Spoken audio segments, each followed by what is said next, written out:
Just talk about it in your interview. Don't cry in front of us. I was like, damn, y'all are brutal. Like, these girls are not here to play this season.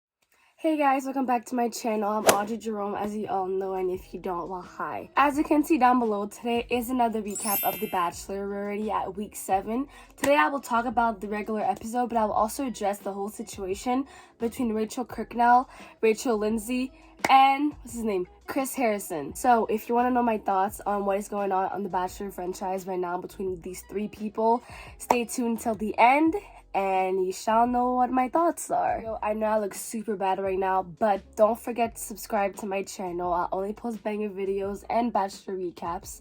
And without further ado, let's start with the video. So the night started with Matt's conversation with Heather. Obviously, the whole conversation went smooth, and he kept saying that he's really close to Hannah B, which I don't really like because Hannah, whatever her name is, we know the drama that happened with her last summer, so I don't know why a black man is friends with her if she openly said the N-word online. Okay. Basically, she told him that the reason why she's here is because Hannah told her that him and her will look good together and they will make a perfect match or whatever. And then he wanted some time by himself. And then Heather went to go talk to the other girls, and that is when a little bit of bullying went on, but then again, not that much compared to the last episode. At first, when the girls were talking to Heather, it was a little bit awkward. Obviously, at first they were being passive aggressive, especially our girl Jasenia. You know, she was like, what are you doing here? And Kit was like, bitch, what are you doing here? And like, the only ones that didn't talk were like Michelle, Bree, and Rachel, which I understand why they didn't talk, but everybody else had something to say. The girls said that Heather was bachelor hopping, and I'm gonna have to agree with that. I don't understand why Heather is here in the first place. When Hannah's season was done, Matt's season hadn't started yet. If she truly felt like her and Matt would be good together, why did she wait until he wasn't the Bachelor and he was the Bachelor to proclaim her affection towards him? Why wait until he's the Bachelor? But the fact that she waited until the show aired, and the fact that she waited until the show was halfway done to come is extremely crazy to me, and it makes me feel like the whole thing was staged. Then Heather started crying, and the girls were not showing any sorts of empathy and not showing any sorts of affection. Serena C was like, just talk about it in your interview. Don't cry in front of us. I was like, damn, y'all are brutal. Like, these girls are not here to play this season. Honestly, I don't necessarily think it was bullying. I think it was just mostly them marking their territory, and I'm not gonna judge them because I feel like if I was in their position, I would do the same thing. You know, halfway through the season, a new girl comes again.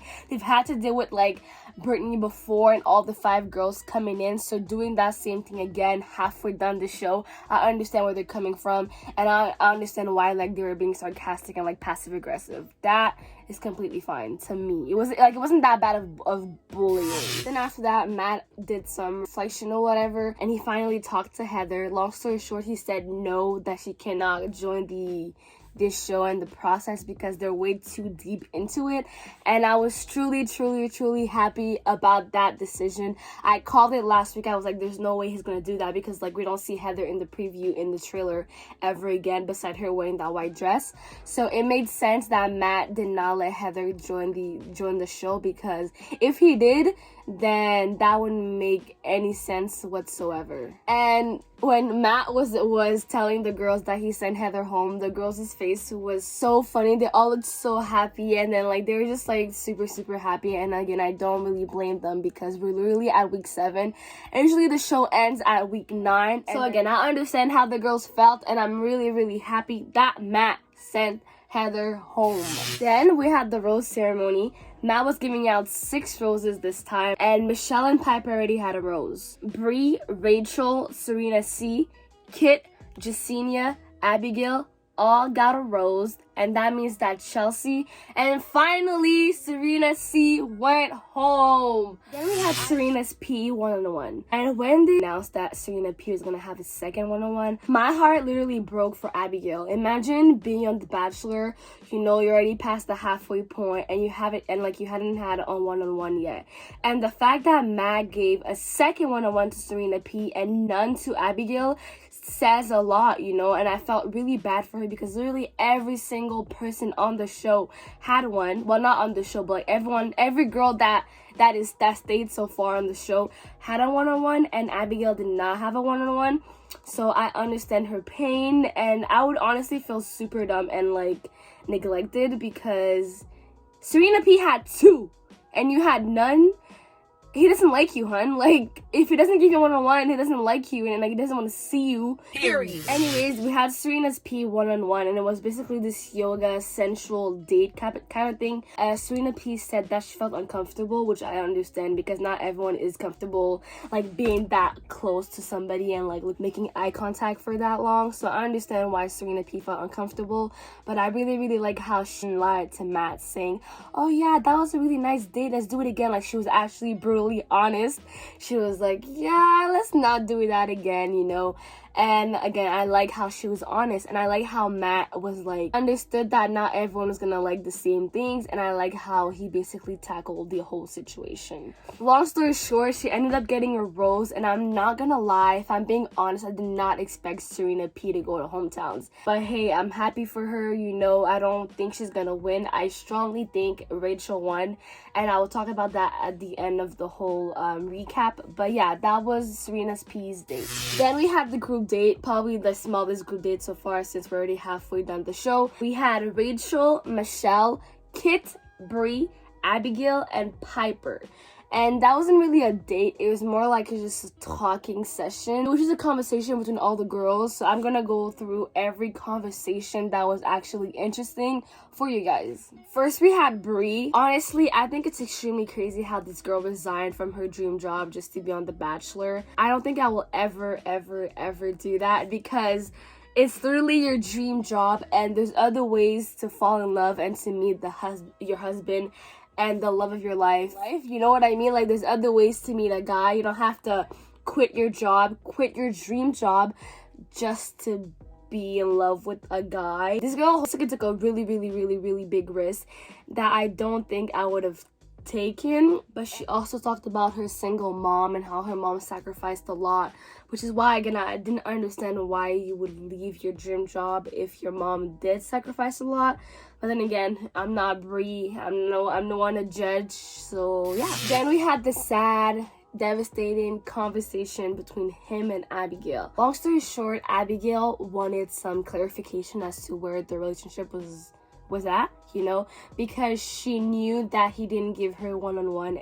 Yeah, he gave Serena P two one-on-one. So she literally asked him, hey, where are we at? Do you see yourself with me in the future? Because I do. And long story short, this guy said, no, I don't see you in my future. Can I walk you out? Can I bring you home? Honestly, I saw it coming. The first night, for instance, she got the first impression rose. But since then, we barely saw Abigail. She barely got some time. She's been on every single group date. So I didn't think that he actually liked her that much. Like, yeah, they have good conversations, but he would always prioritize his time with other girls and not Abigail.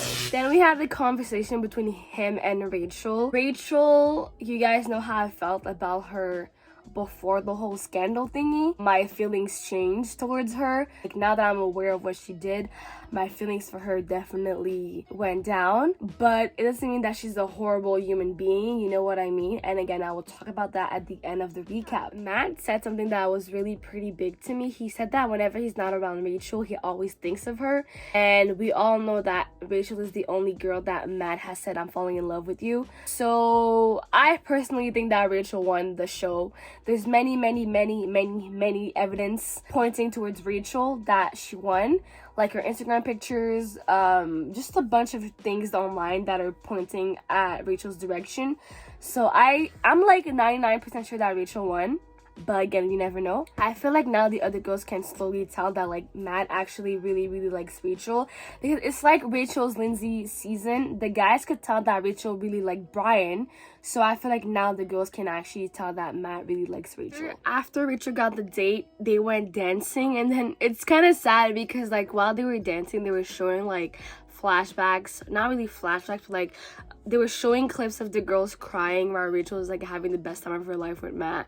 And again, I understand why they feel this type of way, because like I feel like they can tell again that Rachel is kind of like in the lead, so it kind of sucks for them, you know? After the whole group date, we had this whole unexpected visit from Kit. I know I keep saying long story short, but long story short, Kit sent herself home. She talked to Matt. She was like, is there someone who makes you really happy? And I just think I'm not ready to get proposed to right now, and you don't deserve that, so I should go home. And she did. Honestly, I'm really proud of her for doing that. You know, Kit is literally 22 right now. On the show, she was 21. I'm turning 19, so it's like she's really young. And Matt is 28. I'm not talking about the age gap. It's just the fact that like she's really young, and I feel like she has so much more to accomplish in her life. And I like how she was mature enough to actually be like, yeah, I'm not ready for this yet. And she talked about it with Matt, and it was just a really nice goodbye. Then we had Justinia's 101, my girl. Justinia, bro, she literally looks so young, but I want y'all to guess her age. 3, 2, 1. Justinia is 28 years old. She does not look 28 whatsoever, and she looks like a little kid. She looks so pretty, and I can't believe she's 28. Like, she is so pretty. Long story short, I loved their date so much. They went go-karting, and it was really nice. They met this other guy that was there. I think like this professional go-karter driver thing, but you know, it was really cute. It was nice. They had some fun. It was nice. It was fun, you know? I found the setup for their night portion of the date was really cute. All the lights that were like falling down on their faces was really cute. Again, I realized something, and Justinia said, I'm falling in love with you to Matt, and once again, Matt did not say it back. He does not say it back to anybody except for Rachel. So again, another reason why I think Rachel won this season. But I was kind of surprised, but then again, I was not really surprised. He sent her home. He basically said that he was missing this sort of love, or something was missing. They were not really compatible long term. And he sent our girl Justinia home. I'm not gonna lie, I will miss this girl.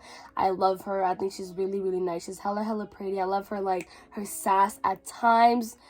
Justinia, if you watch this, I really enjoyed watching you on my TV this season. Then we had the rose ceremony. That was the first time that we actually started with the rose ceremony and then ended with one.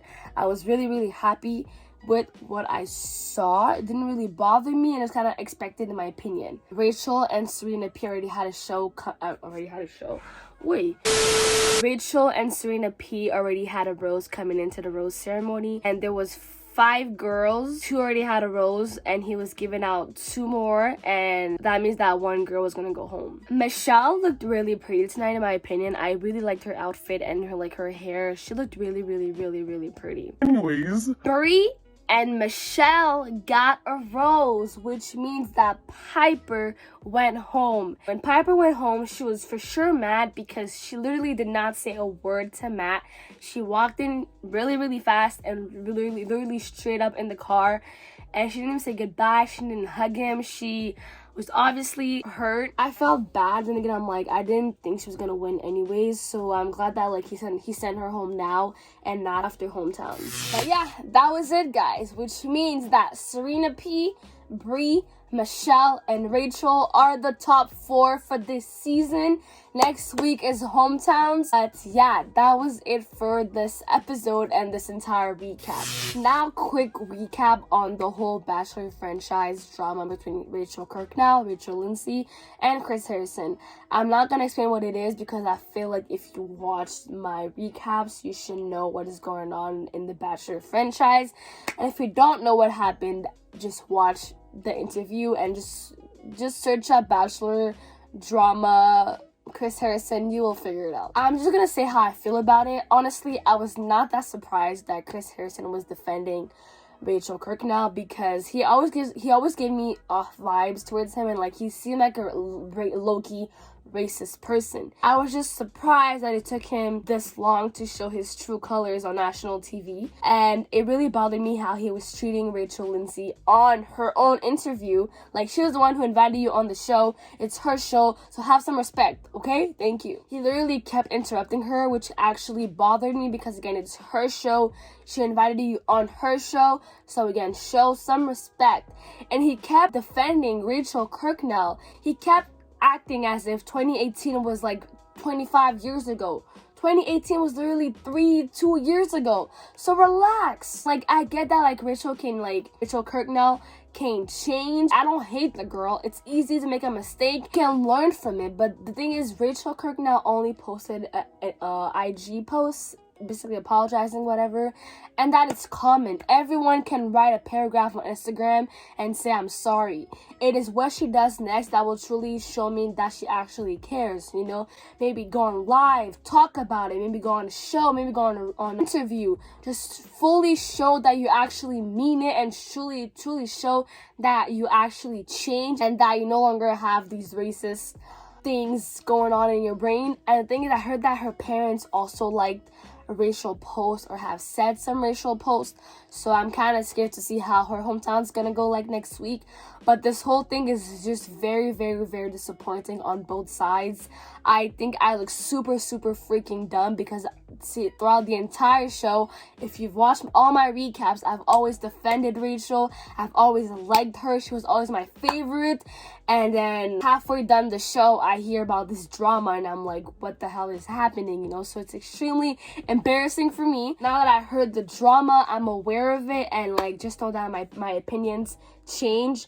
Rachel is no longer my favorite. Anyways, guys, that is it for today's video. Hopefully you enjoyed my recap of the week and a little extra segment of me talking about the Bachelor franchise drama between Chris Harrison, Rachel Lindsay, and Rachel Kirkconnell. As always, don't forget to like, comment, share, subscribe, join the gang, and I'll see you next week for a brand new video.